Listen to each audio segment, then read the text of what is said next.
ورضوان ومداد كلماته سبحان الله والحمد لله عدد خلقه ورضوان نفسه وزنة عرشه ومداد كلماته رب اشرح لي صدري ويسر لي أمري واحلل عقدة من لساني يفقهوا قولي واجعل لي وزيرا من أهلي أما بعد. Bapak Ibu, sebelumnya saya mohon doa dari semuanya untuk kesembuhan putra saya Muhammad Nabil Khalifah yang masih dirawat di Puri Cinere, tapi alhamdulillah perbaikannya bagus, trennya positif. Kemarin tuh trombositnya 100, rendah betul. Ya, tipes. Ya, trombositnya 100, sekarang alhamdulillah di 278, udah naik begitu ya. Kemudian suhunya udah stabil, udah 36 gitu. Cuma kendalanya dua, makannya susah. Ya, makannya susah. Itu memang dulu tradisi bapaknya, makannya susah. Udah nikah buat makan. Itu, dan minum obatnya juga agak susah. Jadi mesti pakai infus. Kemudian diberikan kesembuhan. Kata dokter kalau hari ini bisa makan obat, katanya makannya bagus, pulang. Bilang bagus lah. Lebih baik sedekah yang tidak mampu ketimbang berumah sakit. Allahu Akbar. Dan semua anak-anak kita, kaum muslimin muslimat, anak-anak bapak ibu semua diberikan kesehatan. Ala hadhihi wa likulli niyatin salihah al-Fatihah. A'udzu billahi minasyaitonir rajim. Bismillahirrahmanirrahim. Alhamdulillahirabbil alamin arrahmanir rahim maliki yaumiddin. Iyyaka na'budu wa iyyaka nasta'in ihdinas siratal mustaqim. صراط الذين أنعمت عليهم غير المغضوب عليهم ولا الضالين آمين. Bapak Ibu yang dimuliakan Allah, kita hari ini tanggal 18 Zulqa'dah. Sudah masuk di Ashhurul Hurum, 4 bulan yang Allah muliakan. Ya, nanti bulan depan kita masuk Zulhijjah tentang kurban.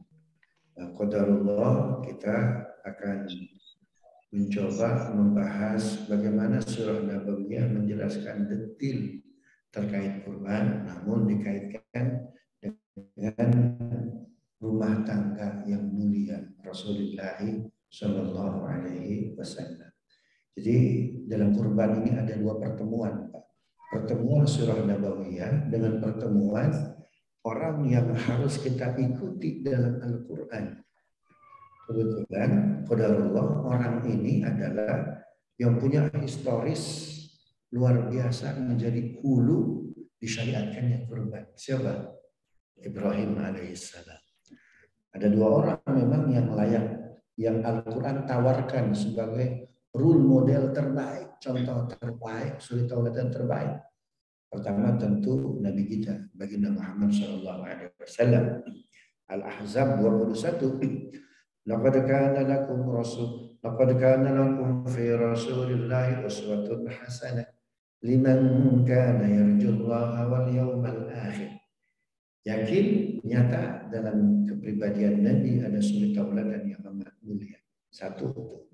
Jadi kalau ingin ngefans, kalau ingin jadi followers, Pak, jadilah followernya siapa? Nabi Muhammad SAW. Orang yang cintanya, ngefansnya kepada Nabi luar biasa, itu luar biasa nanti di akhiratnya. Ya, luar biasa di akhiratnya. Bapak sholat, Bapak zikir, susah betul.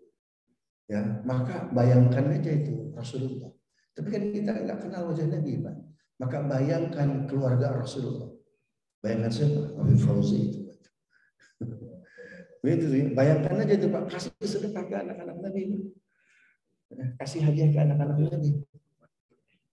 Subhanallah.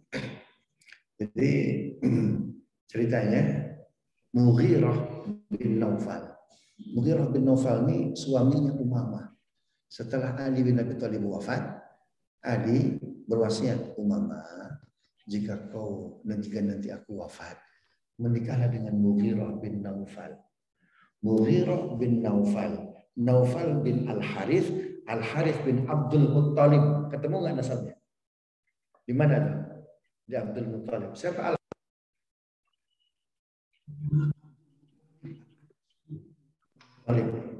Haris anak namanya Naufal. Bapak kenal Bani Naufal. Kenapa Nabi hijrahnya ke Taif, Pak?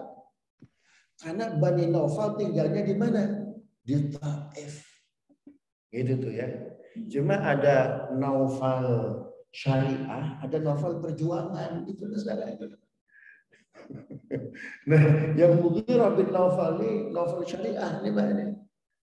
Ya. Nah, jadi kata Ali bin Abi Thalib, kalau aku wafat nanti akan menikah dengan Mughirah bin Naufal bin Al-Haris bin Abdul Muttalib. Baik. Wafat Ali 17 Ramadan 40 tahun setelah hijrah. Ya, makanya sebagian kita mengatakan mungkin apa itu Nuzul Quran 17 bisa jadi wafatnya Ali bin Abi Thalib. Ya, karena kita kan Indonesia mazhab Syafi'i. Mazhab Syafi'i itu paling banyak mengakomodasi fatwa-fatwanya siapa, tata cara ibadahnya siapa? Ali bin Abi Thalib. Nah, ketika siapa ini ketika wafat ya, ketika wafat Ali bin Abi Thalib, rupanya yang meminang siapa? Umamah ini penguasa. Siapa dia? Muawiyah.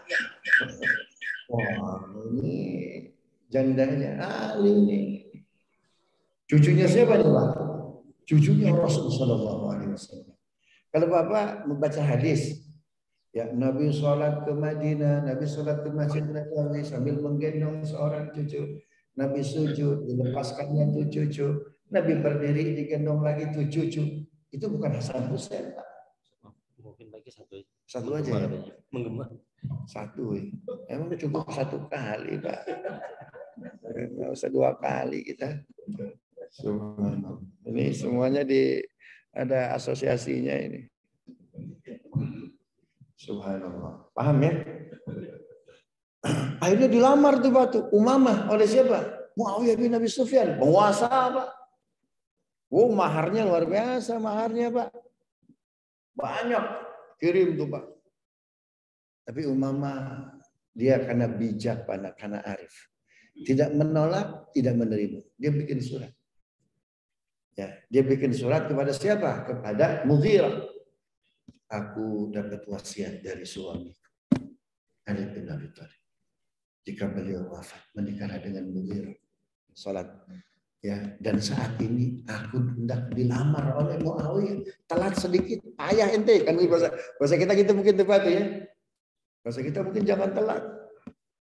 Jadi dalam suratnya itu Bismillahirrahmanirrahim. Min Umamah binti Zainab bin Muhammad sallallahu alaihi wasallam zawjatu Ali wasani Aliun idza tawaffaitu ya fatakuni ma'al Mughirah bin Naufal bin Al-Haris bin Abdul Muttalib fa innahu rajulun salih innahu sahibi fi Badr wa fi kulli ma'arik an-nabi sallallahu alaihi wasallam. Paham enggak? Paham ya? Jika aku wafat, kata Ali bin Abi Thalib, menikahlah dengan Mughirah bin Naufal bin Al-Harith bin Abdul Muttalib. Dia seorang laki-laki yang baik, sahabatku di Badar, di Uhud, dan di seluruh peperangan Nabi SAW. Aku tidak pernah melihat dia memiliki harta, ya kecuali ia sedekahkan. Jadi nggak pernah bunyi, aku lihat pakai jam tangan bagus, tuh kayak satu tali itu. Ya pakai apa begitu. Kecuali dia sedekah, maka menikahlah dengan dia. Nah, ketika Ali wafat, dilamar tuh oleh Muawiyah bin Abi Sufyan itu, maka disampaikan wasiat tersebut. Min Umamah binti Zainab bin Muhammad sallallahu alaihi wasallam.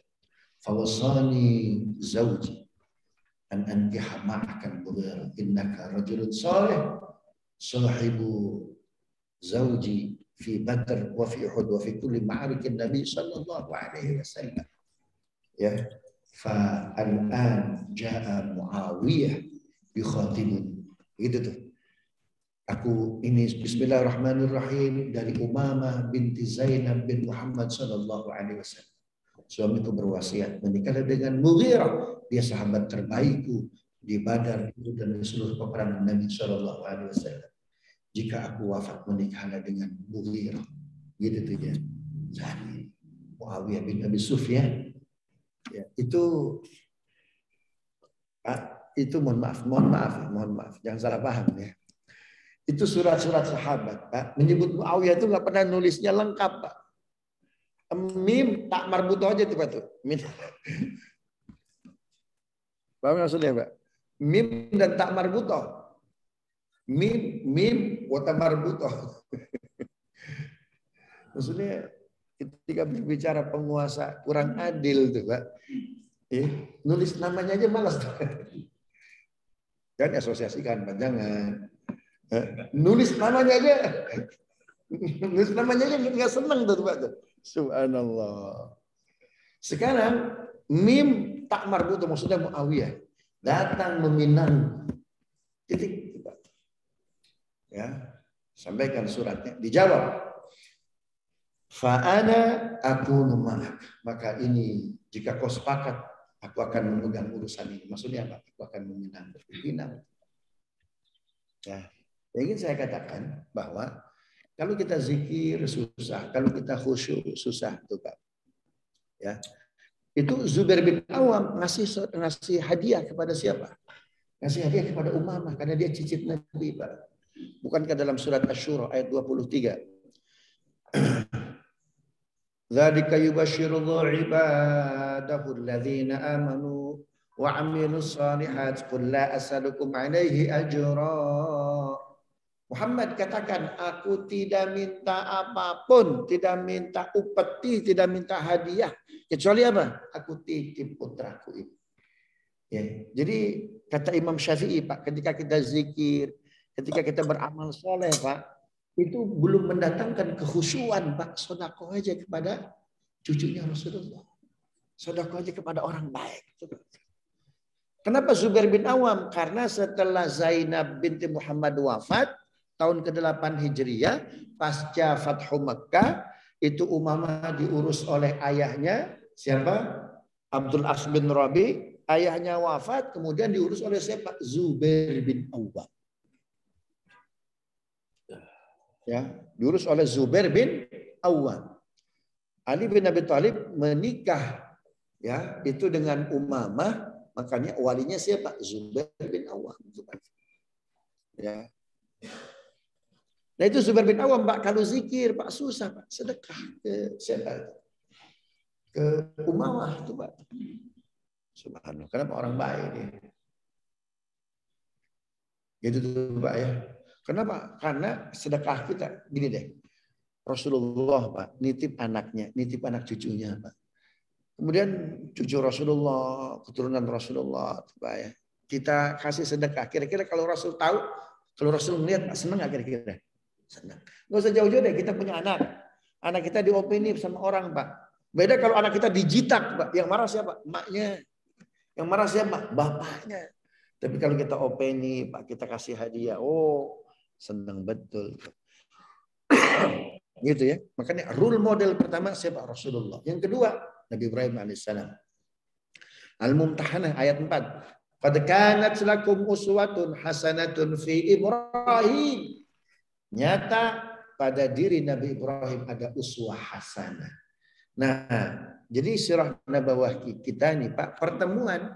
Jadi kurban ini, kajian kita pertemuan antara sirah nabawiyah dengan orang yang harus kita jadikan role model, Ibrahim alaihissalam. Itu nih, Pak. Subhanallah. Nah, kurban ini disyariatkan tahun kedua Hijriah. Ya, tahun kedua Hijriah. Pasca perang apa itu? Pasca perang Badar itu, Pak. Itu kan tahun kedua Hijriah. Saya tanya, tahun kedua Hijriah, cucu Nabi ada berapa?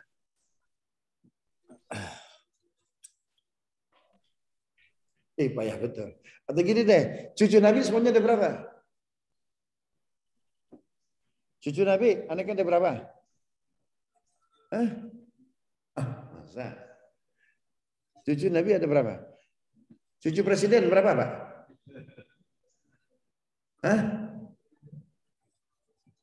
Cucu Nabi, cucu presiden ada berapa? 3, 1. Ini yang mana ini sebetulnya? Oh, nggak Pancasilais nih. Pancasilais. Allah. Cucu Nabi 8, Pak. Zainab 2, Ali dan Umamah. Ruqayyah 1, Abdullah. Berapa tuh? 3. Umi Kulsum punya anak? Nah. Siapa lagi? Qasim jelas wafat. Anak laki-laki semua wafat kecil. Gak ada yang sampai nikah. Sampai remaja aja gak ada. Jadi yang punya anak dari putri-putri Nabi, Zainab, Ruqayyah, sama siapa? Fatimah 3. Dari Zainab 2, Ali bin Zainab. Ini anak pertama Ali bin Abi Thalib. Ali bin Abi Thalib. Ali bin Abdul As bin Rabi' atau Ali bin Zainab. Ali, Pak, cucu Nabi ikut perang Badar nggak? Ikut, Pak. Itu yang saya bilang, belajar apa dia itu? Mana? Ya. Mohon maaf, cucu Nabi yang ikut perang Badar itu Abdullah, mohon maaf. Kalau Ali nggak, masih kecil, meninggal. Ya, jadi sebelum hijrah sudah meninggal Ali. Nah, yang ikut hijrah itu putranya Zainab, siapa? Umamah. Nah, Abdullah cucu Nabi dari Ruqayyah atau putranya siapa? Utsman bin Affan wafat usia 6 tahun tuh, Pak. Yang menggantikan ayahnya perang Badar siapa itu? Dia. Itu yang saya bilang, yang jago memanah tuh, Pak, di depan tuh, Pak. Jadi ketika syariat kurban diturunkan tahun kedua Hijriah, cucu Nabi ada berapa? 2 jawabannya. 1, Umamah. Yang kedua, Abdullah. Apa ya? Umamah binti Zainab dan Abdullah. Kalau Ali bin Zainab sudah wafat. Ya, sedangkan Hasan Hussein itu belum lahir. Paham ya?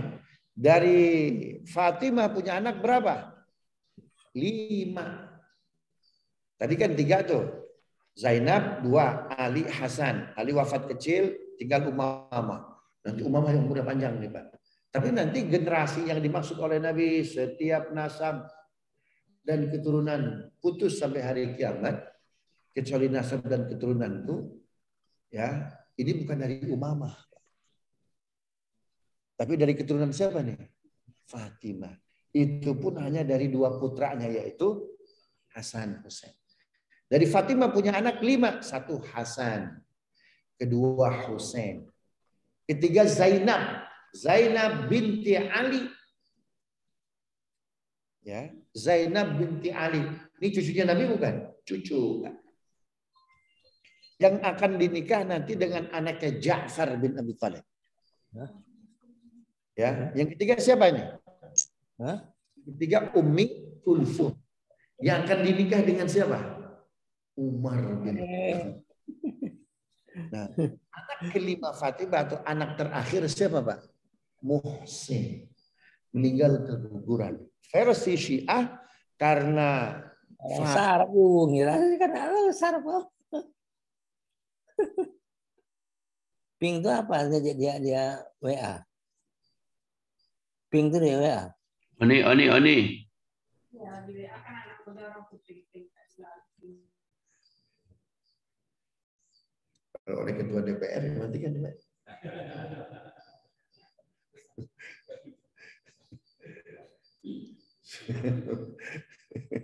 Kita lanjutin ya, mohon maaf. Subhanallah. Nah, Muhsin itu wafat Fatimah keguguran. Kalau Bapak versi Syiah baca Al-Basira, baca Al-Kafi itu, Pak. Jadi karena Fatimah nggak baiat siapa? Nggak baiat Abu Bakar Siddiq itu, Pak, ya. Abu Bakar ngirim Umar tabrak itu rumahnya siapa? Fatimah, Pak. Sedangkan Fatimah lagi apa? Hamil besar. Itu keguguran. Itu versi Syiah. Saya cek hadisnya nggak ketemu tuh, Pak. Ya, cerita itu nggak ketemu tuh. Nah, pernikahan Ali dengan siapa? Umamah. Pasca wafatnya siapa? Pasca wafatnya Fatimah. Karena Fatimah wasiat. Kalau nanti aku wafat nikah dengan siapa? Umamah. Kenapa? Aku melihat dia keibuan. Anaknya baik. Dan dia cucu pertama Rasulullah yang amat dicintai Nabi. Itu istri-istri Nabi Pak sempat kecelek Pak. Ceritanya Nabi dapat hadiah kalung dari Raja Persia. Tahu nggak Pak Raja Persia yang nyuruh Nabi duduk di kursi emas, yang nyuruh membelah bulan itu Pak. Siapa namanya? Ini gagal surat Nabawiyah ini. Siapa namanya? Siapa namanya?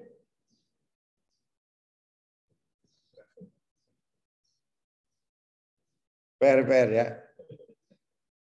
Nah, itu dia ngasih hadiah kalung Pak ke Nabi Pak. Kalungnya bagus betul. Itu kalung perempuan. Ya, itu digoyang-goyang oleh Nabi di depan istri Nabi itu Pak. Kalau bahasa kita unboxing. Ya, unboxing, kemudian di-share di YouTube tuh ya. Nih buat siapa nih ya. Kata Nabi, ini untuk perempuan yang paling aku cintai. Itu Pak, WA grup istri Nabi berisik Pak. Siapa yang dapat ya? Itu semua berdoa Pak. Ya Allah, berikan kalung itu untukku, berikan kalung itu untukku. Tapi kayaknya enggak ini. Ini Aisyah pasti yang dapat. Karena Aisyah itu kan disayang betul oleh Nabi. Dan mohon maaf, Aisyah ya itu pede betul Pak. Kayaknya sayang. Ternyata kalung itu Pak datang Umamah oleh Nabi apa? Dipakaikan. Putriku, pakaikan kalung ini. Hiasilah dirimu dengan kalung ini. Kecelek semua istri Nabi. Ya, jempol ke bawah. Subhanallah. Jadi kalau Bapak baca hadis Nabi ke Masjid Nabawi gendong cucu. Ya, sujud dilepaskan. Kemudian ketika berdiri digendong lagi. Itu bukan Hasan Husain Pak. Tapi siapa? Umamah. Kata Fatimah, suamiku jika aku wafat, menikah dengan Umamah. Dia cucu perempuan kesayangan Nabi. Itu cucu perempuan pertama Nabi Pak. Jadi posisi dia seperti emaknya Zainab. Zainab itu anak pertama Nabi. Kan begitu? Ya, anak perempuan pertama Nabi. Anak pertama Nabi siapa? Qasim. Anak keduanya siapa? Zainab. Dia itu seperti ibunya. Ya. Dia cucu kesayangan Rasulullah. Cucu perempuan kesayangan Rasulullah. Jadi ketika Fatimah punya Hasan Husain, itu yang sering gendongnya siapa tuh Pak? Umamah tuh Pak. Oh, subhanallah. Makanya ibu hati-hati, Bapak. Ibu hati-hati. Kalau anak kita sering digendong sama perempuan orang lain. Karena dia akan jadi next wife. Itu digendong sama Umamah tuh Pak. Dan sayang betul tuh Pak tuh. Sering dimandikan, disuapin. Fatimah melihat Umamah ini keibuan betul. Subhanallah. Ya, makanya ketika wafat Ali 17 Ramadan, 40 tahun setelah Hijriah, itu langsung tuh Pak Ali bin Abi Thalib meminta kepada Zubair bin Awam, karena yang menjadi ayah asuhnya siapa? Zubair bin Awam. Kenapa Umamah nggak mau tinggal sama Umar Pak? Umar itu Pak semua cici Nabi itu Pak, bukan gatal tuh ya, apa istilahnya itu? Karena beliau dia tahu betul Pak silsilah Nabi, nasab Nabi, dia punya ilmunya. Karena Rasul memberikan ilmu sanad silsilah keluarga beliau itu kepada Umar dan bagaimana mulianya keluarga Nabi itu Pak. Makanya Umamah menghindar tuh Pak ya. Tinggallah dengan siapa? Zubair bin Awam. Minta kepada Zubair, Pak Zubair. Istriku Fatimah meminta kepadaku untuk menikahi Umamah. Begitupun demikian. Tadi malam aku melihat Rasulullah mengantarkan Umamah untuk mewai Ali. Luar biasa. Jadi makanya kata Nabi Pak, la yabqa minan nubuwati illal mubasysyirat. Tidak ada yang tersisa dari kenabian ini. Nabi sudah selesai Pak. Tapi masih ada sisanya sampai sekarang, sampai hari kiamat. Apa itu? Mimpi-mimpi yang baik Pak. Ya. Itu langsung mimpi itu Pak. Makanya ketika Muawiyah meminang siapa itu? Meminang Umamah pun sama.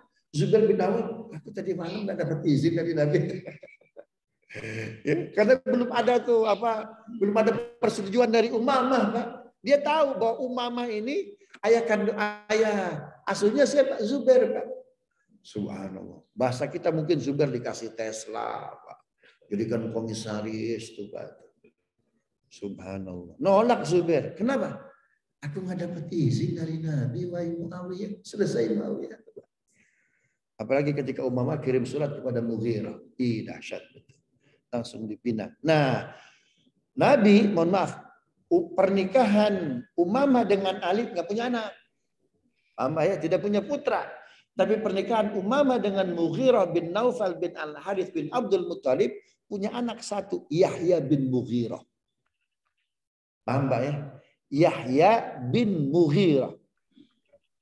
Mughirah inilah suaminya Umamah, Pak, yang meminta Abu Hurairah nanti paman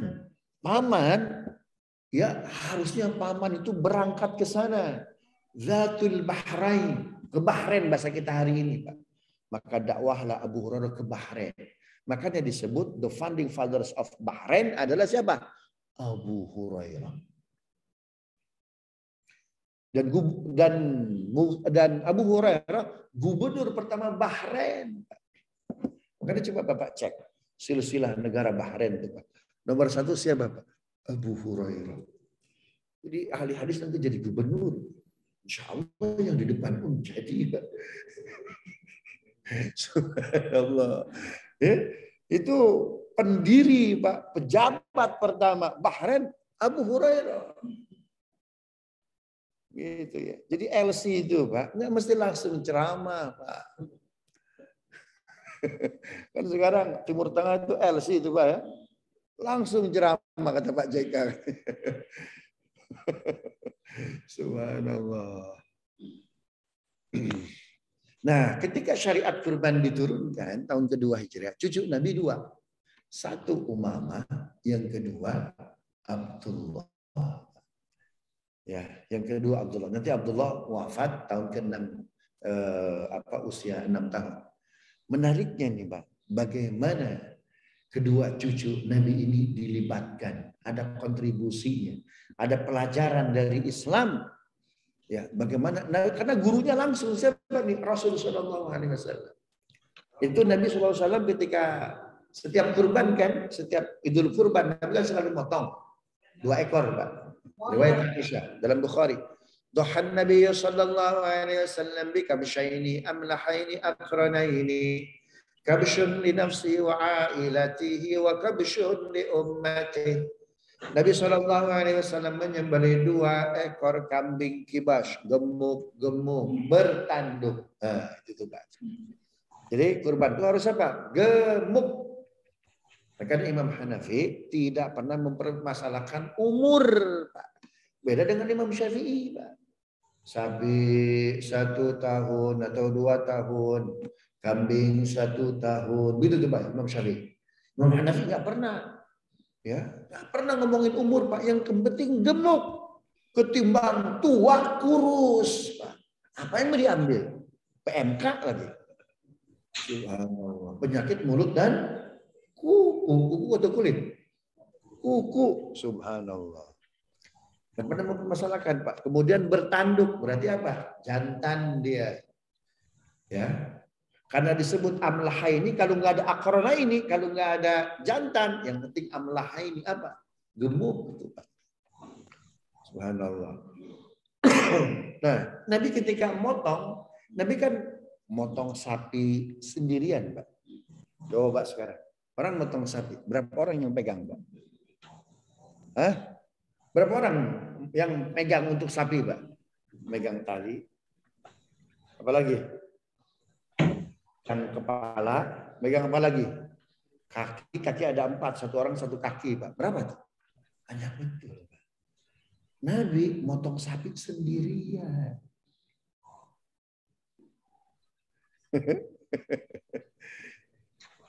Kok bisa, Ustaz? Kok bisa? Karena sapinya itu diajak ngobrol dulu, gaul dulu. Ya, diajak ngobrol dulu. Bagaimana cara ngobrolnya? Satu, Nabi SAW minimum Pak, sapi kurban yang akan disembelih itu 3 hari Nabi sudah gaul, Pak. Ya, sudah gaul. Subhanallah. Dalam Islam itu ada khitbah, Pak. Maka kurban pun kalau bisa ada khitbah, itu Pak, ada melamar, Pak. Kita kasih makan dengan penuh cinta, tuh Pak. Kenapa? Ini akan jadi kendaraan kita di Shiratal Mustaqim, Pak. Bulunya, kepalanya, kakinya. Ya, jangan pilih kambing, sapi, asam urat. Bagaimana lewat Shiratal Mustaqim? Sakit dia. Allahu Akbar. Sehat. Jadi Nabi kasih makan. Subhanallah. Nabi mandikan Pak sehari 2 kali, pagi sore Pak. Luar biasa. Kalah rumah sakit. WhatsApp cuma pagi doang. Kalah rumah sakit Pak. Betul nggak? Rata-rata WhatsApp pasien sehari berapa kali Pak? Sekali, pagi doang. Nabi Pak sehari 2 kali. Coba bayangkan. Dimandikan oleh Nabi. Makanya semua sapi, semua kambing yang dipotong oleh Nabi, bulunya bersih Pak. Subhanallah. Bulunya bersih. Dikeringkan oleh Nabi, hair dryer itu Pak. Wih, luar biasa. Itu akhlak Nabi Pak. Kenapa? Karena bagaimanapun binatang dia punya apa itu? Dia punya apa Pak? Punya apa namanya? Punya insting dia kan? Dia kan punya insting. Subhanallah. Dimandikan. Kemudian dikeringkan. Subhanallah. Kemudian diusap oleh Nabi Shallallahu Alaihi Wasallam. Hewan yang akan dikurbankan oleh Nabi, kalau sapi, Pak, kalau unta tersebut selama 3 hari tidak pernah ditunggangi. Pak. Paham nggak? Jadi nggak ada tuh unta dipakai perang, besok dikurbankan, nggak ada. Ini Pak kerja rodi Pak. Sapi sebelumnya ngangkut apa tuh ya? Subhanallah. Itu tanggal 10 Zulhijjah langsung dipotong. Kata sapi, manusia. Kata. Sebelumnya saya dikerjakan, besok saya disembelih. Itu ya. Jadi 3 hari itu nggak ada kerja, Pak. Cuti dia. Kenapa mau disembelih itu, Pak? Subhanallah. Itu adab-adaban Nabi itu, Pak. Dan Nabi SAW mengajak 2 cucunya, Abdullah dan Umamah. Umamah, ya. Jadi Umamah itu memandikan unta, memandikan sapi, memandikan kambing, kibash, tuh Pak. Ya. Kemudian memakai apa tuh Pak? Apa namanya ini? Kepalanya itu pakai umbul-umbul. Pakai umbul-umbul dihiasi itu Pak. Dan Umamah pandai betul Pak. Ya, karena memang yang menghiasi Fatimah pertama adalah ibunya Ali bin Abi Thalib. Yang kedua siapa? Umamah itu Pak. Dihiasi itu Pak. Jadi Umamah itu bukan hanya pandai berhias, tapi pandai menghiasi. Ada orang pandai bersolek tapi nggak bisa apa? Menghiasi orang itu Pak.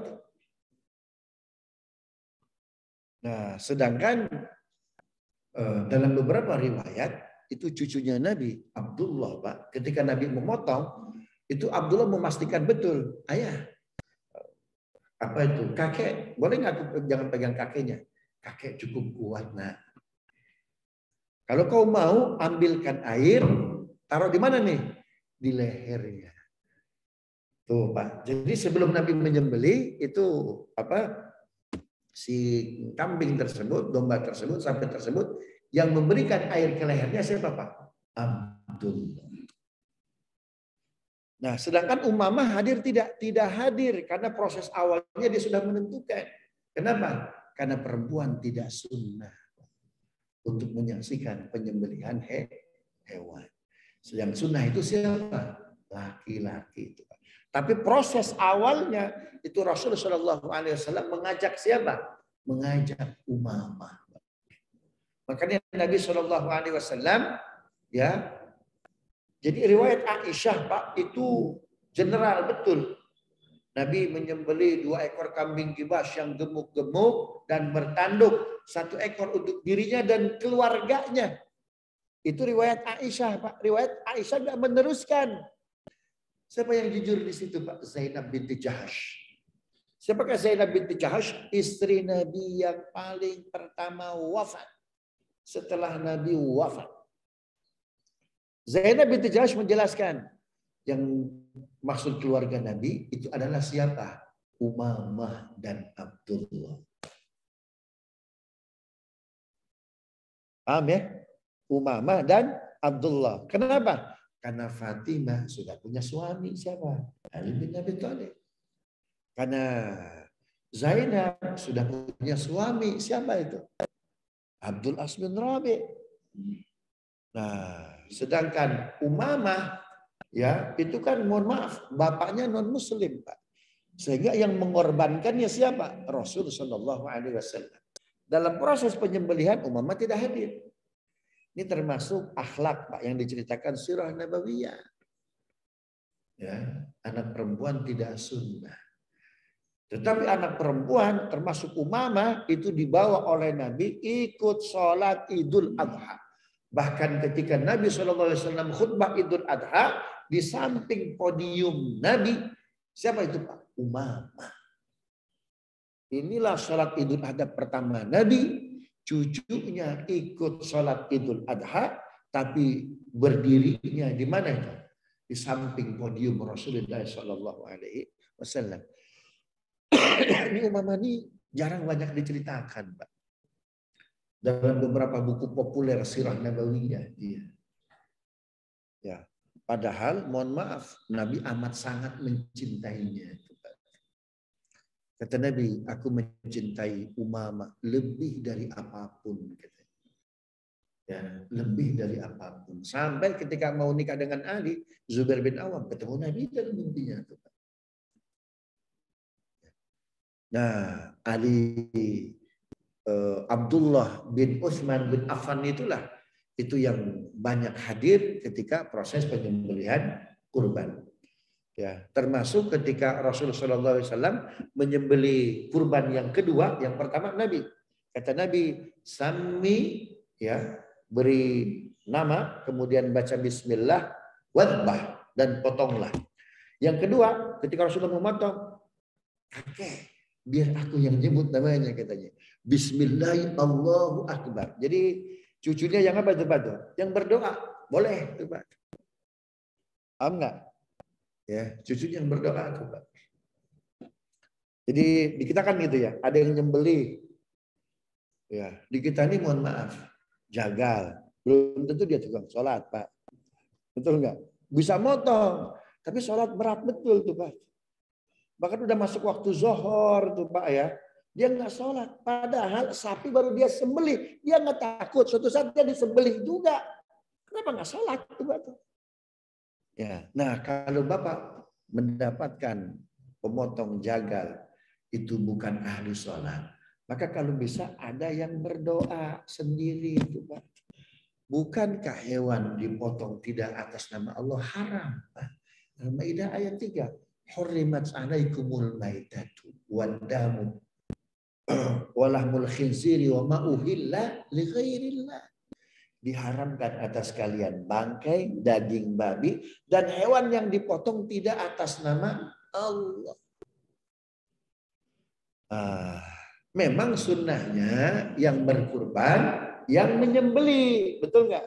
Seperti Nabi menyembelih. Itu Abdullah Pak, yang kedua Rasul yang menyembelih. Karena mungkin Abdullah khawatir belum kuat tuh Pak ya. Ketika sapi unta yang dipotong, Nabi yang memotong. Semua sahabat pernah memotong hewan kurban kecuali Abu Bakar Siddiq.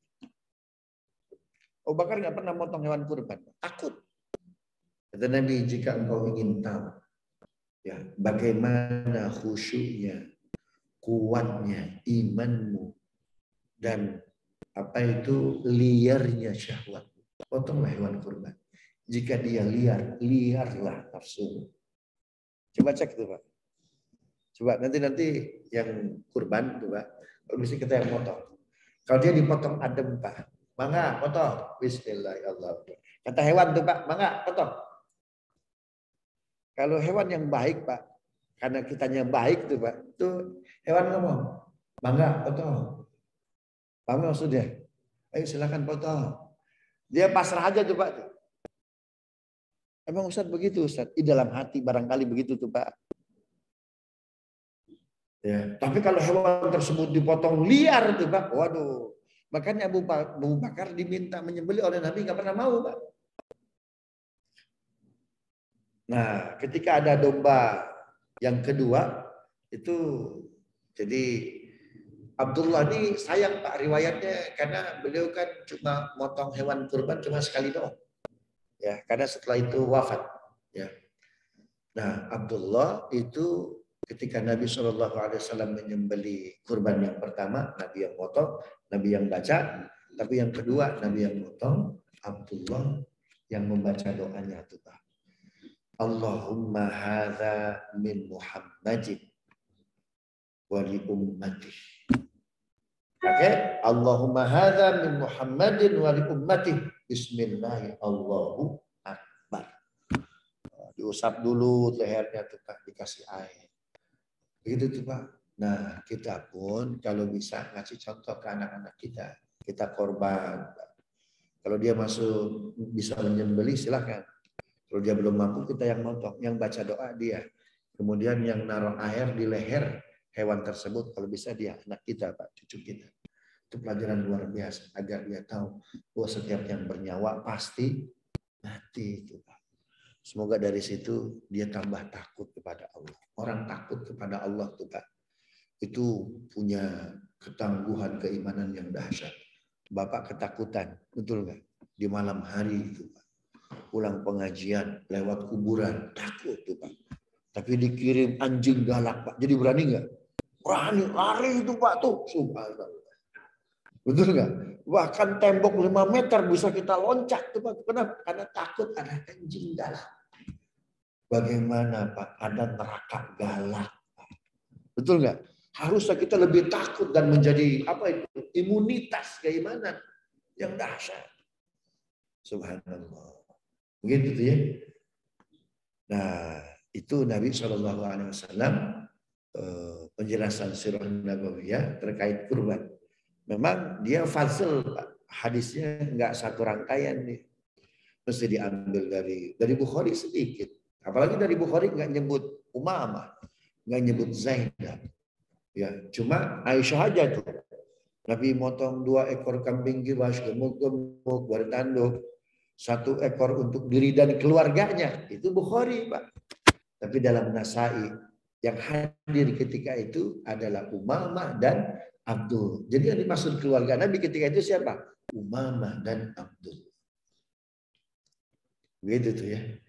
Terkadang Aisyah itu apa ya? Karena dia kan super cemburu Pak, jelas betul tuh ya.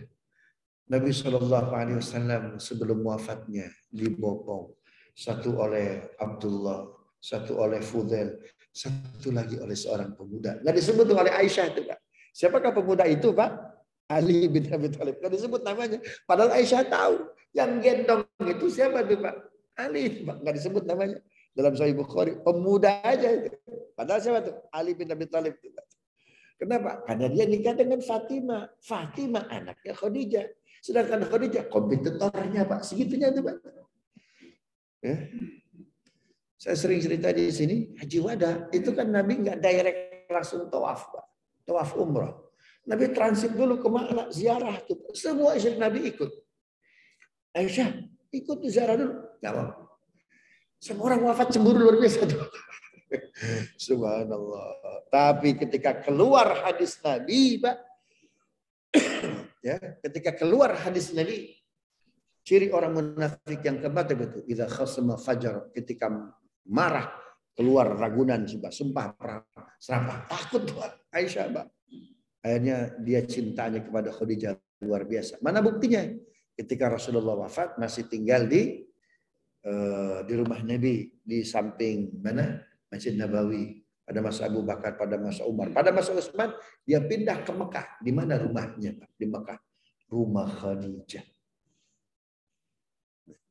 Tinggal di rumah Khadijah. Bahkan beberapa baju pernikahan Khadijah yang masih ada dipakai oleh Aisyah tuh. Dan cukup tuh Pak. Ya, dan cukup. Nah, ini riwayat nggak banyak dibaca tuh Pak. oleh orang-orang Syiah tuh ya.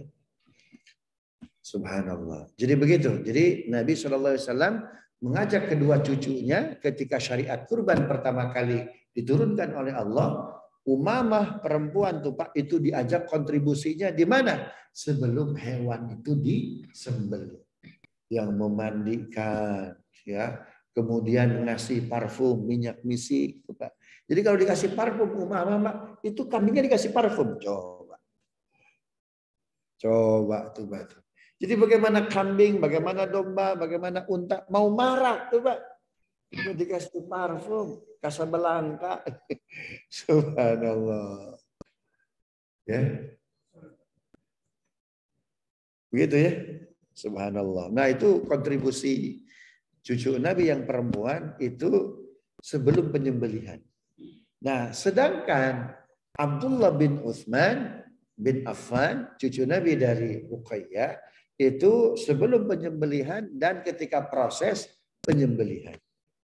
Begitu ya. Setelah dipotong kurban tersebut, Nabi SAW itu menyerahkan, Pak. Mana itu? Sebelah kanan. Daging sebelah kanan. Itu diberikan kepada siapa? Kepada Umamah. Jadi tahu makannya aja perempuan tuh Pak. Begitu ya. Jadi jangan sampai ada jagal perempuan, Pak. Oh itu betul-betul. Itu mesti dipastikan Pak, LGBT ngeri juga. Motong dia. Ya. Kenapa? Karena Nabi jangankan nonton untuk Umamah. Jangankan menyembelih, nonton aja oleh Nabi apa? Umamah tunggu aja di rumah. Nanti kakek yang kasih dagingnya. Begitu tuh Pak. Jadi prosesnya dia ikut tuh. Subhanallah. Begitu ya. Allah a'lam bishawab. Nanti insya Allah Sabtu depan kita akan membahas cucu Nabi selanjutnya. Siapa? Hasan Husain. Ya, Hasan Husain. Jadi cucu Nabi semua 8. 1, Ali. 2, Umamah. 3, Abdullah. Yang lengkap apa? Ali bin Zainab. Zainab bin Muhammad SAW. Yang kedua Umamah. Umamah binti Zainab. Zainab binti Muhammad SAW. Cucu ketiga Abdullah bin Ruqayyah. Ruqayyah binti Muhammad SAW. Yang keempat Hasan bin Fatimah. Fatimah binti Muhammad SAW. Yang kelima Husain bin Fatimah. Fatimah binti Muhammad SAW. Yang keenam Zainab binti Fatimah. Fatimah binti Muhammad SAW. Yang ketujuh Ummi Kulthum binti Fatimah. Fatimah binti Muhammad SAW. Yang terakhir Muhsin bin Fatimah. Fatimah binti Muhammad SAW. 8. Hari ini kita sudah Ali dan siapa nih? Ali, Umamah dan Abdullah. Singkat-singkat aja tuh ya. Karena Abdullah sebagian sudah kita jelaskan ketika perang Badar. Umur 6 tahun pandai memanah tuh Pak. Ya, umur 6 tahun pandai memanah. Karena memang kata Nabi, "Alimu auladakum as-sibahata war-rimayata wa rukubal khail." Ajari anak kalian memanah, berenang dan berkuda. Kalau bisa rumah kita tuh Pak ada 3 komponen ini. Ada berenangnya, ada kolam renang. Kemudian ada buat apanya itu? Ada memanah Pak. Ada lokasi buat memanah. Ada lokasi buat berkuda. Berapa hektar kira-kira itu Pak? Jadi kita disuruh jadi apa nih Pak? Jadi orang kaya. Karena kalau rumah nggak ada kolam renangnya, kita berenang di kolam renang umum Pak. Aurat kelihatan dong. Ustadz ini sunnah, tapi aurat ente itu masalahnya. Subhanallah. Ada anak-anak kecil yang perempuan itu, ya, dia bilang, berenang dia tuh Pak. Kenapa itu ukhti berenang? Enggak, ini kan sunnah. Ya, tapi pakaiannya nggak begitu sih. Sunnah pakaian ini, pakaian ini. Berenang yang jago. Itu sunnah. Tapi buka aurat haram jatuhnya. Kalau bisa rumah itu ada kolam renangnya Pak. Bisa berenang kita. Subhanallah.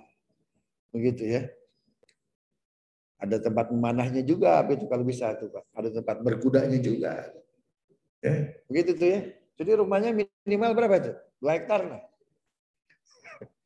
Subhanallah. Wallahu a'lam bishawab. Jika ada pertanyaan silakan.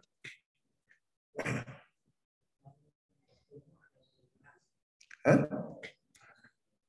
Banyak. Banyak. Ada sekitar 178 hadis yang diriwayatkan oleh Umamah. Di antaranya Pak, tentang kurban.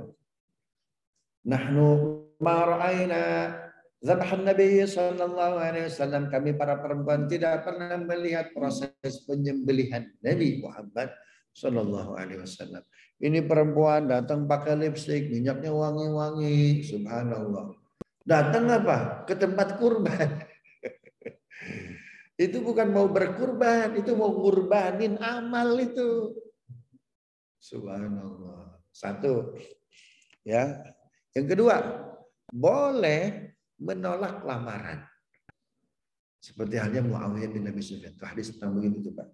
Apalagi dia janda Pak. Janda tidak perlu wali, betul nggak? Yang menikahkan siapa? Dirinya. Ya. Hah?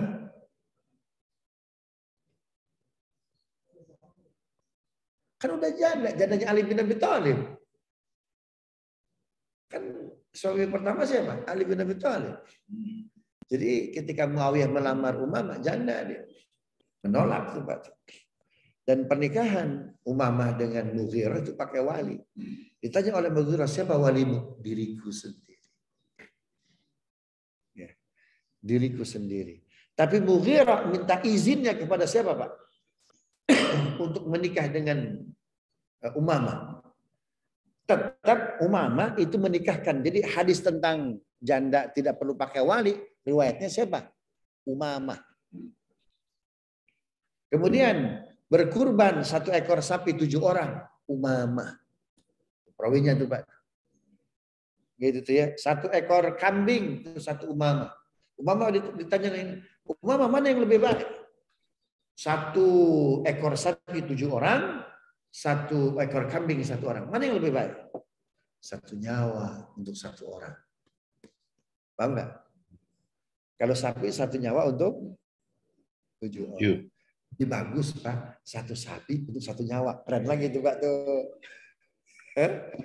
Ini 1 ekor kambing Pak, 7 nyawa. Gimana? Kambingnya PMK lagi Pak. Kurus lagi, subhanallah. Bagusnya begitu. 1 ekor sapi 1 nyawa, 1 orang. Itu keren. Itu siapa perawinya? Umamah. Nah, Mughirah nanya, siapa walimu? Diriku sendiri. Tapi Mughirah tetap minta izin kepada siapa? Anaknya Umamah. Loh, kok anaknya Umamah? Kan Umamah dengan Ali nggak punya anak. Punya. Anak tiri namanya siapa? Hasan Hussein. Paham? Maka yang jadi saksi pernikahannya siapa Pak? Hasan Hussein. Ini sebetulnya pernikahan keluarga tuh Pak. Keluarga. Gitu kan? Karena nasabnya sampai kepada siapa? Abdul Muttalib. Banyak perawinya itu Pak. Kemudian hadis Nabi Muhammad SAW terkait apa itu sholat perempuan yang paling baik. Shopnya di mana? Belakang. Salah satunya Umamah. Ya, dia jaga betul Pak. Jadi Aisyah itu kalau kumpul dengan istri-istri Nabi Pak, pede betul. Pede betul Pak. Tapi kalau dia bersanding dengan Umamah, dia kalau dengan yang lain singa beliau. Tapi kalau dengan Umamah jadi kucing. Ya, saking apanya itu Pak? Hormatnya kepada Umamah. Subhanallah. Hormatnya kepada Umamah. Gitu ya. Kalau kata orang Betawi, katanya, istri ada bekasnya. Tapi anak cucu nggak ada bekasnya. Paham nggak? Ada nggak mantan istri? Ada. Mantan suami ada nggak? Mantan anak ada nggak? Nggak ada.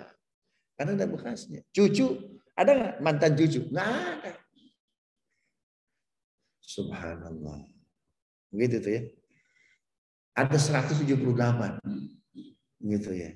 Memang harus disisir-sisir lagi.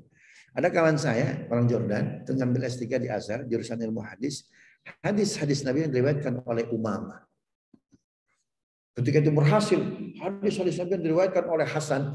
Sampai semua cucu Nabi dihabisi, Pak. Jadi disertasi itu, Pak. Allahu Akbar. Gitu ya. Kalau Bapak dapatkan ulama besar, dia cucu Nabi, udah dahsyat. Dahsyat. Subhanallah. Ya.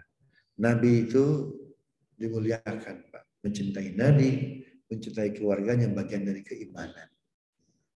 Kata Nabi, taraktu fikum amrayn. Ma in tamassaktum bima lan tadullu abada kitabi wa itrati. Aku tinggalkan dua pusaka kepada kalian.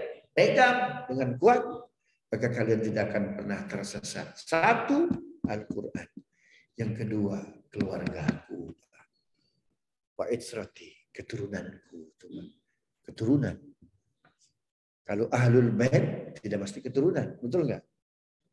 Umar bin Khattab ahlul bait, bukan keturunan itu, Pak. Tapi wa itrati ke bawah keturunan Nabi.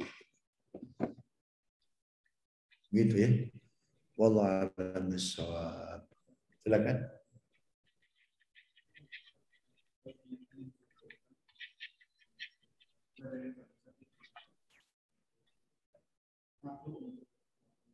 Ya. Ya.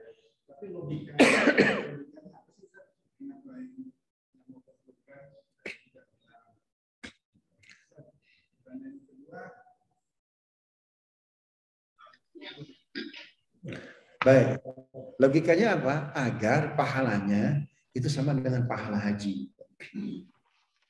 Ya, karena orang haji ngambil miqat. Kalau Bapak dari Madinah, miqatnya di Bir Ali. Kalau Bapak dari Indonesia terbang landing di Jeddah, miqatnya Yulamlam.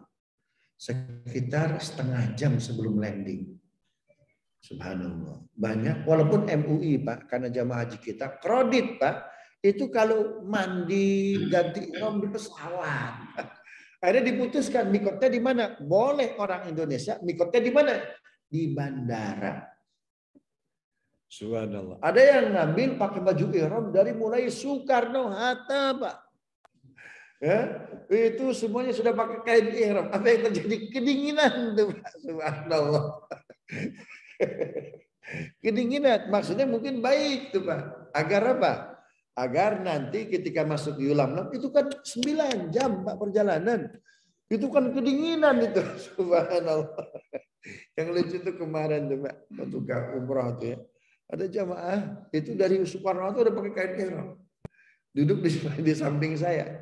Kebetulan Saudi ya, itu terbatas kemarin itu pesawatnya memberikan apa itu? Selimut tuh, Pak. Kedinginan dia. Apa yang terjadi? Dia pegang ini. Ustaz, tolong pegangin Ustaz, nggak kuat dinginnya. Saya bilang, pegang yang mana? Subhanallah. Saking dinginnya tuh, Pak. Kenapa? Karena dia nggak paham apa itu AC di atas tuh nggak dimatikan. Ya, yang saya dimatikan, Pak, nggak dimatikan, Pak. Enak adem, Pak. Rupanya dia ketiduran. Tidurnya kuat, bangun-bangun menggigil. Saya bilang, Pak, saya matikan, Pak. Apa yang dimatikan Ustaz? AC, Pak, itu langsung ke Bapak itu. Subhanallah. Nah, takut kredit akhirnya MUI, Pak, itu memberikan fatwa bahwa mikot orang Indonesia boleh di mana? Di bandara. Tapi kalau bisa di Yulamlam, kenapa enggak? Makanya saya 1 jam sebelumnya, Pak. Ah, ini sekitar setengah jam. Kan kalau kita buka apa itu? Buka layar itu, Pak. Ada apa namanya? Jarak tuh, Pak, ya. Interval apa perjalanan durasi ini. Nah, yang sejam lagi. Mandi saya, Pak. Mandinya di Jakarta. Tapi saya sholat ihramnya di mana tuh, Pak? Kan kalau di Saudi ada apa itu? Ada musola tuh kan. Oh, enak tuh. Nah, kenapa orang berkurban itu bukan mesti wajib, tapi sunnah. Tidak potong kuku, tidak potong rambut, tidak potong bulu-bulu itu, Pak, itu ya. Sama seperti orang haji.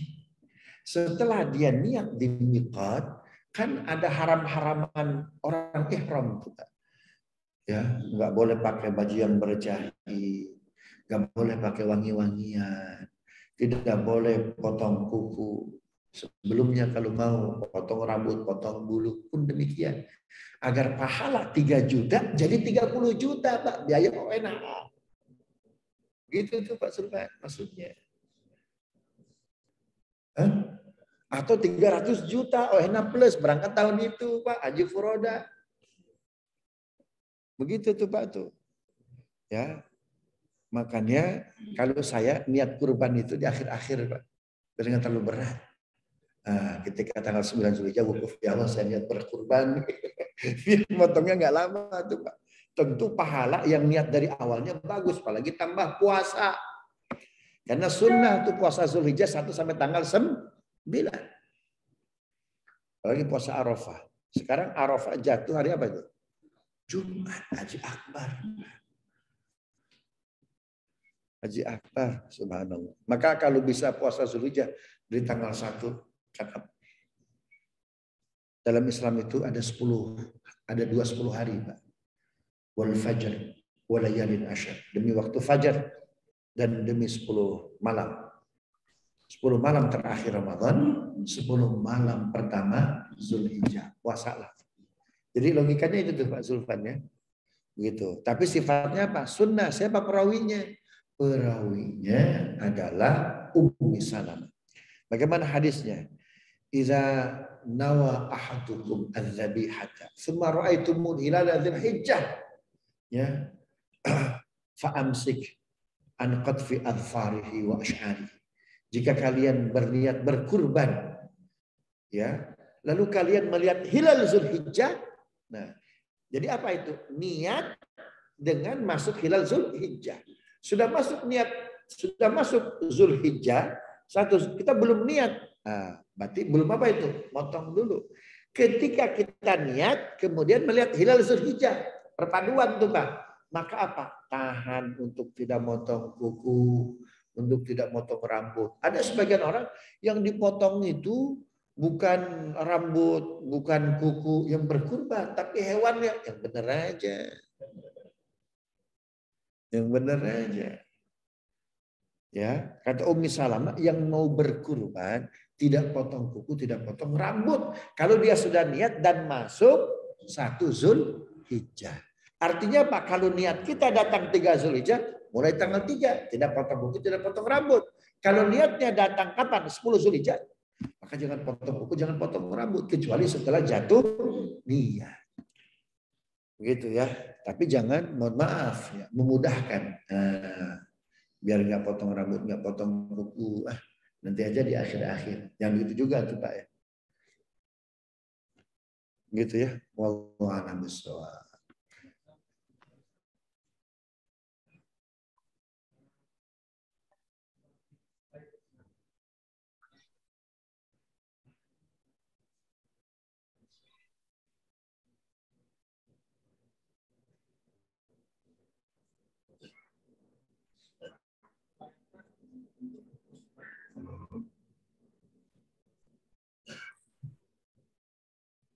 Gimana?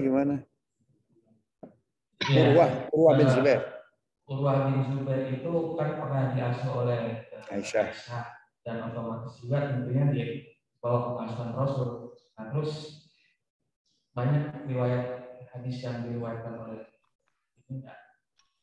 Urwah. Sama halnya seperti Zaid bin Harithah. Anak siapa itu? Anak angkatnya Rasul Shallallahu Alaihi Wasallam yang pernah Rasul nikahkan dengan Zainab binti Jahash. Kemudian cerai, akhirnya nikah dengan siapa? Zainab binti Jahash, dengan Rasul Shallallahu Alaihi Wasallam hingga diturunkan surat Al-Ahzab. Urwah pun sama demikian. Ya, Urwah pun sama demikian. Namun ketika dia sudah akil balik dilepaskan oleh Aisyah tuh Pak, karena Aisyah tidak pernah menyusui Urwah, itu masalahnya. Sehingga ada apa itu? Ada hubungan bukan mahram, ya, maka Urwah keluar. Ketika sudah akil balik, gitu ya. Oh, Urwah itu tangan kanannya Nabi Muhammad SAW. Nanti kita ingin nih Pak ya menjelaskan kalau sudah cucu-cucu Nabi selesai, kita baca kitab Ar-Rijal Haular Rasul Pak. Sahabat-sahabat di sekitar Nabi Shallallahu Alaihi Wasallam. Jadi ring satunya Nabi itu, Pak. Ya, ring satunya Nabi. Setelah itu kita bicara ya step by step, day to day, ya bulan minggu ke minggu, bulan ke bulan, hingga kita kan sebetulnya ada satu kisah sirah Nabi yang kita pending. Awalnya kita ingin menjelaskan apa itu? Perang-perang Nabi kan. Ya, kita sudah sampai perang Badar, Uhud belum nih. Nantilah udah sampai cucu-cucu Nabi. Kayaknya perang ini nanti aja lah 2024 ya.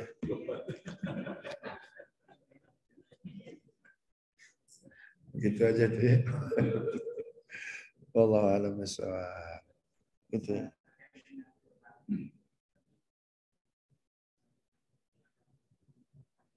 Cuman sama korporat itu nilainya kurban atau sedekah. Jadi gini, di kita ini anak-anak SD, patungan, korban anak, patungan, anak SD, sekolah X. Ada lagi arisan korban. Ya, jadi Bapak Ibu yang dimuliakan Allah, mazhab Hanafi itu menyatakan bahwa berkurban itu satu orang satu ekor. Begitupun mazhab Maliki, satu orang satu ekor. Ya, mana hadisnya? Hadis Ummi Salamah. Kata Ummi Salamah, "Idza nawa ahadukum adz-dzabihata, tsumma ra'aytumul hilala dzulhijjah, falyumsik an sya'ri."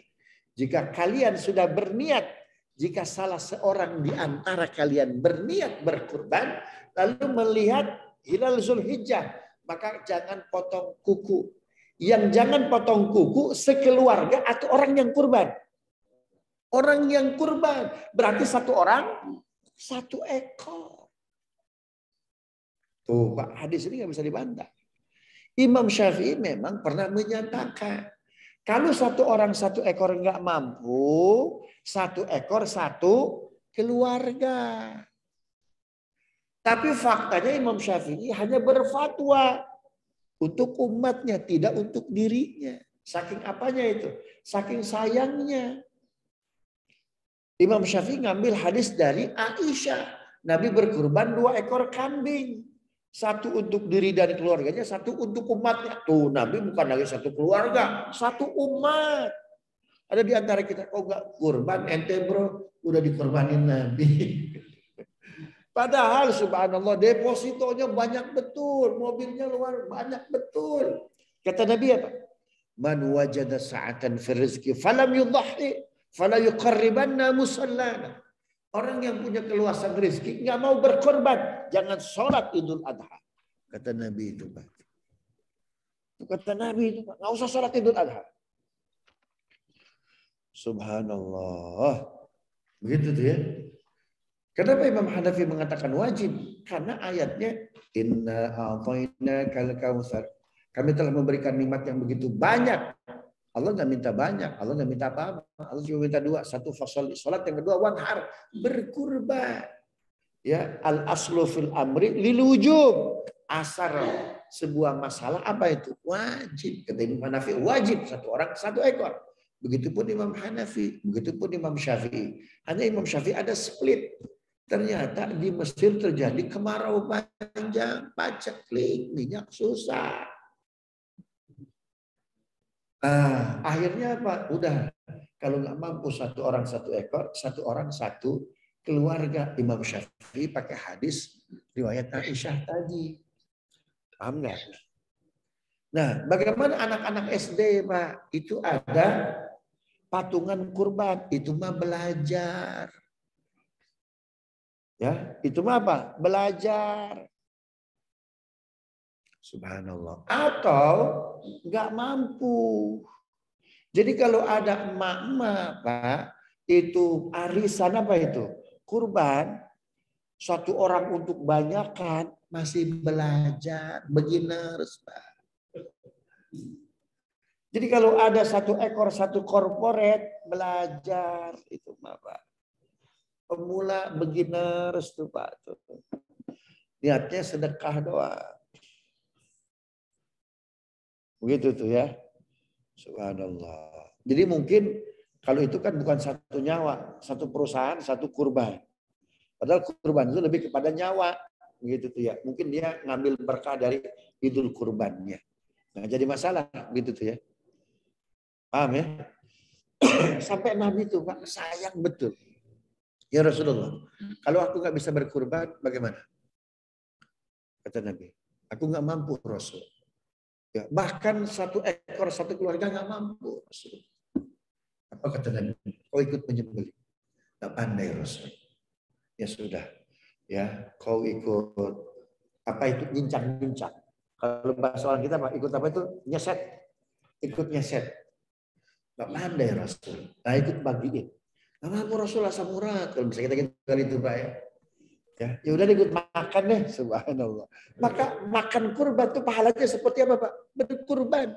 Tapi bagi yang nggak mampu Pak, coba lihat. Coba tuh, oh dahsyat betul. Subhanallah. Kita ini bukan berkurban Pak, penerima kurban. Subhanallah. Gitu ya. Allah a'lam bishawab. Yang lain? Mau menanyakan ini Pak Ustaz tentang kurban tadi yang selama hidup Nabi itu setiap tahunnya berapa kurban Pak? Karena yang pertama tadi kan jual 2 ekor untuk keluarga, untuk dirinya, Nabi dan keluarga, kemudian yang satu lagi untuk Nabi dan umatnya. Yang tahun selanjutnya gimana Mas?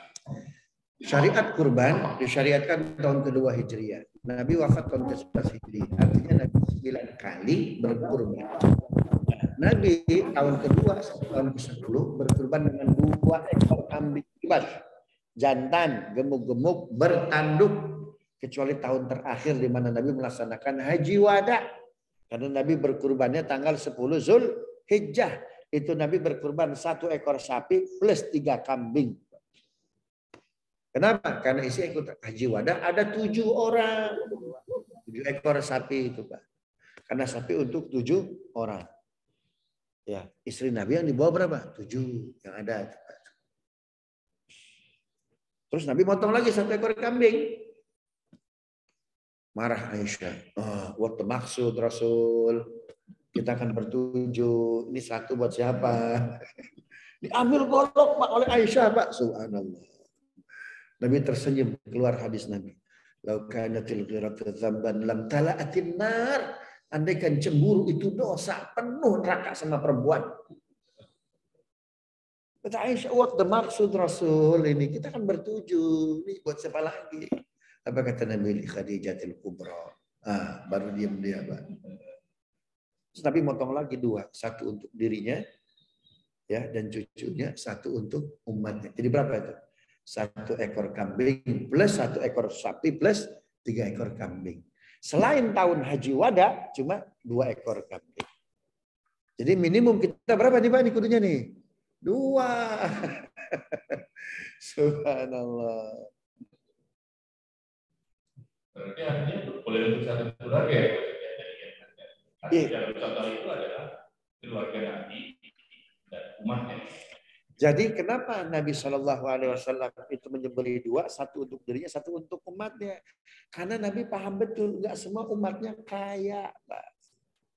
Nggak semua umatnya mampu. Maka oleh Nabi dikurbankan. Inilah yang disebut dengan syafaat sugro, Pak. Syafaat ada 2, sugro itu Nabi berikan di dunia, di antaranya Pak kurban. Apalagi Pak syafaat sugro Nabi, sholat subuh berjamaah, zikir hingga masuk waktu sholat 2 rakaat seperti haji dan umroh. Karena nggak semua umat Nabi bisa haji, itu syafaat sugro namanya Pak. Apa syafaat kubro nanti Pak pada hari kiamat. Mudah-mudahan kita dapat. Tapi kata Nabi syafaati li ahlil kabair. Syafaat kubroku untuk umatku pelaku dosa besar. Wih, subhanallah. Inilah yang menjadikan semua umat Nabi pasti masuk surga, Pak. Cuma ada yang duluan, ada yang belakangan, Pak. Transit dulu di Canggih, Pak. Bapak tawaf dulu tuh di Orchard Road tuh, Pak. Subhanallah. Begitu tuh, Pak.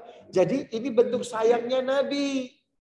Ketika Nabi berkurban 1 ekor lagi untuk umatnya, turunlah akhir surat At-Taubah. Laqad ja'akum rasulun min anfusikum azizun 'alaihi ma 'anittum harisun 'alaikum bil mu'minina raufur rahim. Subhanallah. Telah datang seorang nabi ya kepada umat yang beriman, orangnya rauf, lembut, rahim, penuh kasih sayang.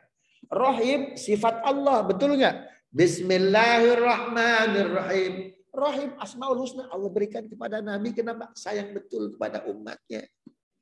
Apalagi syafaat sugro, Pak. Salat di Masjidil Haram 100.000 rakaat. Salat di Masjid Nabawi 1.000 rakaat. Salat di Masjidil Aqsa 500 rakaat. Itu syafaat sugro, Pak. Makanya kita disuruh sering umroh, nambel yang kosong, nambel yang bolong. Apalagi pernah mabok, 1 tenggak 40 hari Allah nggak terima ibadah. 2 tenggak 80 hari, tiap hari mabok berapa botol, Pak? Berapa hari dia nggak sholat? Orang mabok nggak diterima ibadahnya, sholat pun nggak diterima. Umroh, Pak. Apa? Ngisi yang bolong tadi. Begitupun sama berhubungan badan dengan perempuan yang mabok, sama, Pak. Podo wae. Harus umrah tuh, Pak. Harus umrah tuh, Pak. Atau berteman dengan orang yang mabok, sama, podo wae, Pak. Umrah, Pak. Kenapa? Karena 1.000 rakaat, 100.000 rakaat di Masjidil Haram Mekah, 1.000 rakaat di Masjid Nabawi, 500 rakaat di mana? Aqsa, itu syafaat sugro Nabi, Pak. Apalagi syafaat sugro, Pak, ngurus anak yatim. Aku dengan yang ngurus anak yatim kayak gini di surga. Subhanallah. Tahajud malas. Baca 1 juz jamak takdim untuk 1 tahun ke depan. Padahal 1 juz, Pak. Subhanallah. Malas tuh urus anak yatim, Pak. Maka apa? Kayak gini nanti dengan Nabi di surga. Subhanallah. Ya, ini cerita siapa? Siapa tuh yang nulis kitab Al-Tahzan? Saya lupa lagi. Ada yang tahu Bapak Ibu di Zoom? Said Al-Qarni. Ya. Itu beliau nulis kitab Al-Tahzan. Beliau subhanallah. Ini dapat cerita. Ada orang Yaman datang. Ulama besar dari Yaman datang ke Mekah. Kenapa? Dia malam mimpi ketemu dengan Nabi. Kamu harus datang ke Mekah karena di Mekah ada ahli surga. Ya, ada ahli surga. Datang dia ke Mekah. Dia tinggal di Syari Sittin. Tahu Syari Sittin, Pak? Tahu, Pak? Di Mekah itu Syari Sittin. Tempat tinggalnya Pak Habib. Gitu ya, Syari Sittin. Tahukah nama ini, marganya ini, tinggal di sini? Oh, itu tuh rumahnya tuh. Ya. Terus datang nih, Pak, ulama besar dari Yaman. Ini yang cerita Said Al-Qarni, penulis kitab Al-Tahzan. Kalau nggak salah di kitab Al-Tahzan ada nih. Ya. Sampai dia di Mekah. Nah, identitas yang dia dapat dari mimpinya Nabi detil betul, Pak. Sampailah kepada orang yang dimaksud. Ternyata orangnya biasa-biasa. Ibadahnya malas-malasan justru, Pak. Dia tinggal di kota Mekah, tapi belum pernah haji, belum pernah umrah. Ya, dan mungkin bisa dihitung jari salat di Masjidil Haram. Tapi data nih, Pak, menjurus ke dia, Pak. Ciri-cirinya juga ada. Kenapa Bapak ulama temui saya? Katanya. Saya ketemu Nabi. Saya mesti menemui orang namanya ini, tinggal di sini. Alamatnya ini, marganya ini. Dan setelah saya cek, ternyata Bapak. Bapak salah, Pak. Saya bukan ahli ibadah, Pak. Saya belum haji, Pak. Masa sih? Iya, saya belum haji. Apalagi umrah belum. Sholat aja di Masjidil Haram bisa dihitung jari. Tapi masalahnya ciri-ciri dari Nabi ini untuk apa? Bapak ibadahnya apa? Bapak kan udah tinggal dengan saya beberapa hari. Bapak nggak lihat kelebihan saya. Saya nggak punya apa-apa, Pak. Kecuali ada satu keluarga, seorang janda, anak yatimnya banyak. Ya, anak yatimnya banyak. Nah, saya nih PNS kerajaan. Gaji saya bagi dua. Satu buat keluarga saya, satu buat keluarga janda yang anak yatimnya banyak. Sampai hari ini. Kita seulama, ini dia. Pak, ayo Pak, cepat-cepat Pak, kita ke Haram. Kenapa? Cepat ke Haram Pak. Akhirnya dia ke Haram, mandi dulu tuh Pak. Dia bawa ke Masjidil Haram, sholat Pak. Ya, ketika Imam Masjidil Haram udah selesai salam, dia masih sujud terus. Digoyang-goyang, jatuh semuanya, wafat Pak. Meninggal, syahid di masjid. Itu tuh Pak, ngurus anak yatim. Itu syafaat kubro dari Nabi itu Pak. Padahal haji belum. Umrah belum. Gitu, Pak. Kelebihannya apa? Gajinya separoh buat seorang janda yang punya anak yatim banyak. Nggak sampai dinikahi itu Pak. Coba lihat. Itu syafaat sugro. Coba. Makanya kalau hablum minallah kita payah Pak. Hablum minannas yang kita hajar. Pak. Yang kita kejar. Begitu ya. Banyak tuh Pak ya. Syafaat sugro Nabi. Nggak terbilang. Nggak terhitung. Apalagi Pak? Baca Quran. Bukankah alif lam mim itu satu huruf. Tapi alif satu huruf, lam satu huruf, mim satu huruf. Itu syafaat sugro Nabi itu Pak. Ya, memandang Ka'bah syafaat sugro, Pak. Subhanallah. Memandang Ka'bah, dosa udah bercucuran tuh, Pak. Itu syafaat sugro semua tuh, Pak. Itu ya. Apalagi syafaat sugro, Pak. Salaman. Maka apa itu? Dosa bercucuran. Ngambil air wudhu, ya, lalu berangkat ke masjid dalam keadaan berwudhu. Waduh. Ya, itu dosa berguguran, kaki kanan meninggikan derajat, kaki kiri mengampuni dosa. Syafaat sugro itu Pak. Banyak syafaat sugro Nabi. Syafaat sugro, syafaat kubro nanti pada hari kiamat. Begitu tuh ya Pak. Jadi itu jangan dipahami oh Nabi aja satu ekor ya kita cukup lah. Gitu ya. Wallahu a'lam bishawab. Yang lain. Cukup Pak ya, saya harus ke rumah sakit lagi.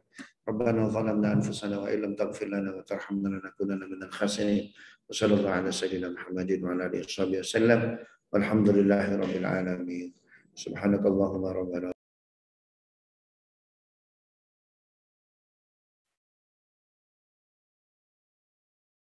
Waalaikumsalam warahmatullahi wabarakatuh.